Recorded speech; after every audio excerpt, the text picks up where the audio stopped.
Comprendre aujourd'hui pour défier demain. Pierre Terzian, bonjour. Vous êtes le directeur général de la société de conseil Pétrostratégie. Merci de répondre à nos questions aujourd'hui.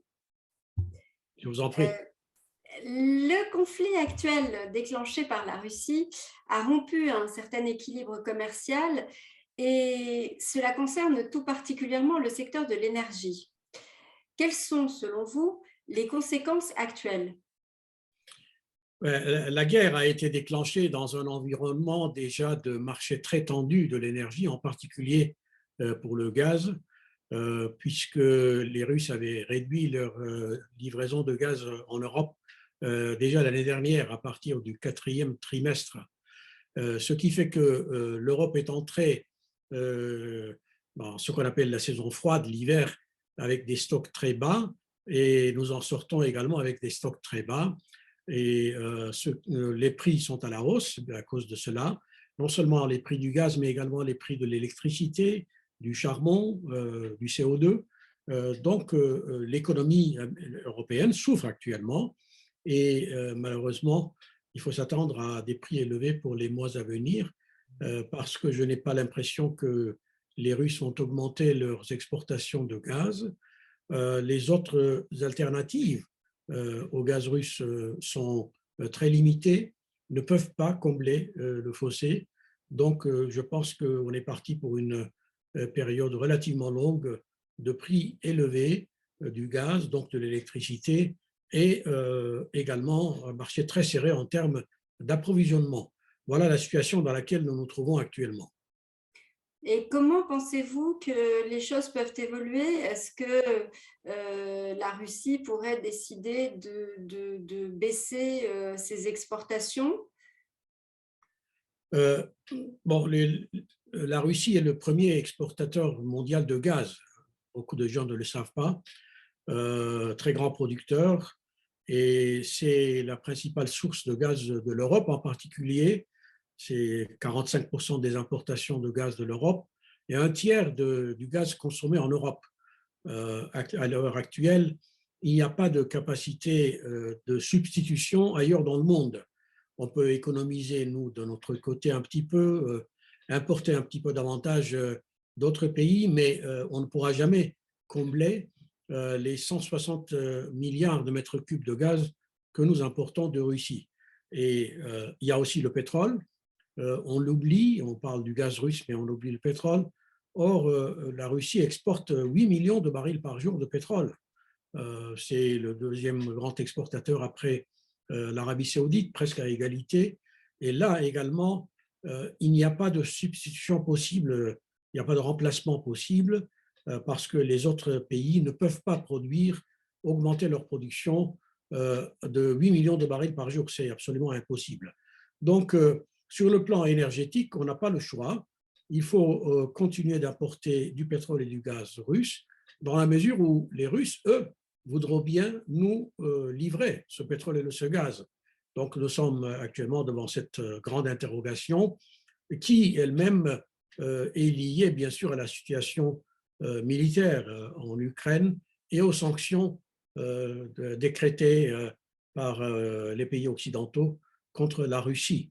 Donc, disons que on ne peut pas être très optimiste pour l'avenir immédiat et les raisons d'espérer mieux sont plutôt d'ordre politique et là, malheureusement, personne n'est capable de répondre à la question de savoir si ça va aller en escalade ou si une sorte de désescalade est possible. C'est impossible à répondre actuellement.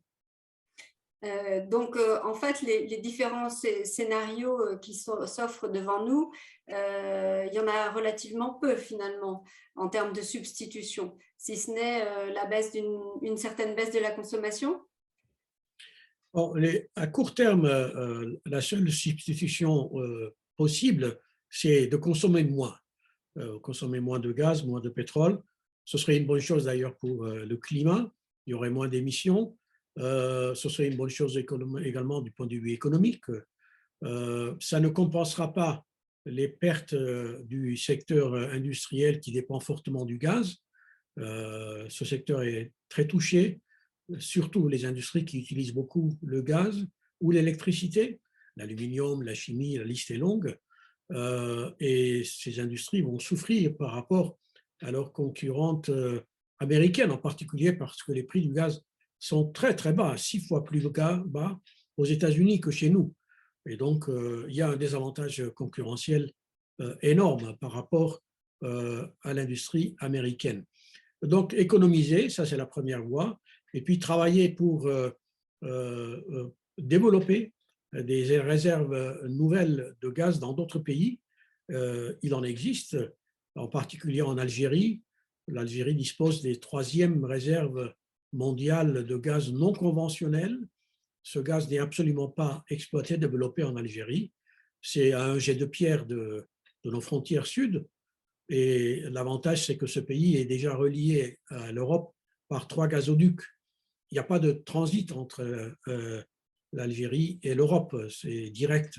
Alors qu'avec la Russie, vous savez qu'on a eu à plusieurs reprises, 2006, 2009, des problèmes de transit avec l'Ukraine qui n'arrivait pas à payer son gaz russe, qui siphonnait le gaz qui arrivait vers l'Europe, ce qui amenait les Russes à couper le gaz.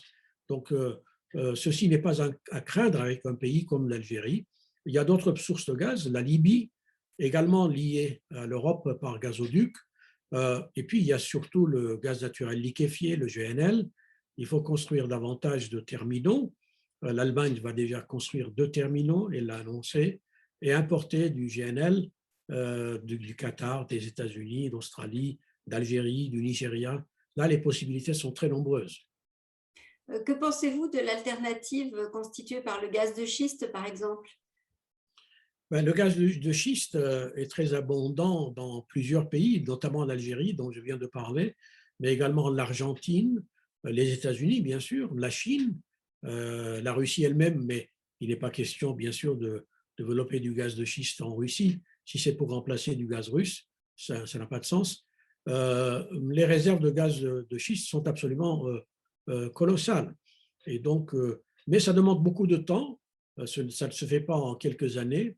Il faut prévoir au minimum 4-5 ans pour le démarrage des premiers volumes, beaucoup d'investissements, mais c'est certainement la voie de substitution au gaz russe. On ne pourra pas remplacer la totalité du gaz russe, il ne faut pas se faire d'illusions. 260 milliards de mètres cubes d'exportation, dont 160 vers l'Europe, ça ne se remplace pas. Mais on peut réduire la dépendance, et c'est déjà énorme, mais ça demande du temps, de l'argent, des efforts, des accords politiques avec beaucoup de pays, mais il faut s'y atteler. Donc l'avenir est dans l'évolution des accords et des investissements, et puis peut-être un petit peu dans la diversification? Oui, l'Europe a relativement bien diversifié ses sources de pétrole. En revanche, les sources de gaz ne sont pas assez diversifiées. On vient d'en avoir la preuve actuellement, notre fragilité, vulnérabilité. Donc, il faut redoubler d'efforts, développer à vive allure les renouvelables. Là, c'est vraiment la voie d'avenir, aussi bien en termes d'indépendance énergétique que, bien sûr, pour le climat.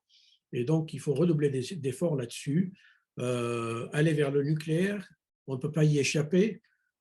Sans doute, l'Allemagne va-t-elle retarder la fermeture des centrales? Donc, des voies existent, mais encore une fois, il faut du temps, de l'argent, des efforts. Et devant nous, nous avons plusieurs années d'efforts dans ce domaine. Pierre Terzian, je vous remercie beaucoup d'avoir répondu à nos questions. Je vous en prie, vous êtes la bienvenue. Merci.